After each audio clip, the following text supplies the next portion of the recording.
خبر شامل کرتے ہیں تانلے والا سے، جہاں محبوبہ کے گھر جا کر تشدد کا نشانہ بننے والا عاشق پولیس کی غفلت کی بدولت چل بسا۔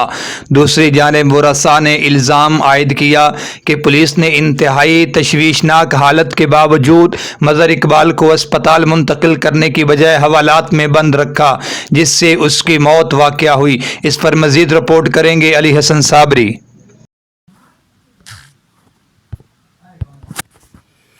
جی، یہ افسوسناک واقعہ پولیس تھانہ سٹی تاندلیاں والا کی غفلت اور لاپرواہی کی بدولت پیش آیا، جہاں تاندلیاں والا کے نوائی چک 403 گاوبے کے رہائشی رکشہ ڈرائیور مظہر اقبال اپنی محبوبہ سے ملنے اس کے گھر گیا تو محبوبہ کے رشتہ داروں نے پکڑ کر بدترین تشدد کا نشانہ بنانے کے بعد بدھ اور جمعرات کی درمیانی شب تشویشناک حالت میں 15 پر کال کر کے پولیس تھانہ سٹی تاندلیاں والا کے حوالے کر دیا، جہاں پولیس نے غفلت کا مظاہرہ کرتے ہوئے زخمی کو اسپتال منتقل کرنے کی بجائے حوالات میں بند کر دیا۔ جمعرات دن تقریباً 3 بجے مظہر اقبال کی حالت مزید بگڑنے پر ایمبولنس منگوا کر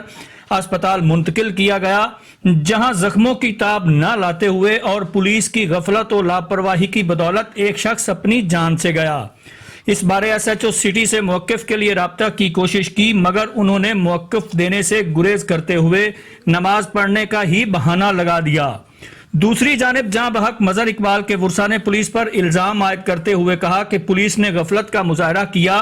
کہ مرنے والے کو تشویشناک حالت میں اسپتال منتقل کرنے کی بجائے حوالات میں بند رکھتے ہوئے ممکنہ طور پر تشدد کا نشانہ بھی بنایا، جس سے مظہر کی طبیعت بگڑنے پر اسے دوسرے روز اسپتال منتقل کیا گیا، اس وقت جب وہ مر چکا تھا۔ ورثاء نے احتجاج کرتے ہوئے آر پی او فیصل آباد رفت مختار راجہ اور سی پی او فیصل آباد سہیل چودھری سے نوٹس کا مطالبہ کیا ہے۔ جی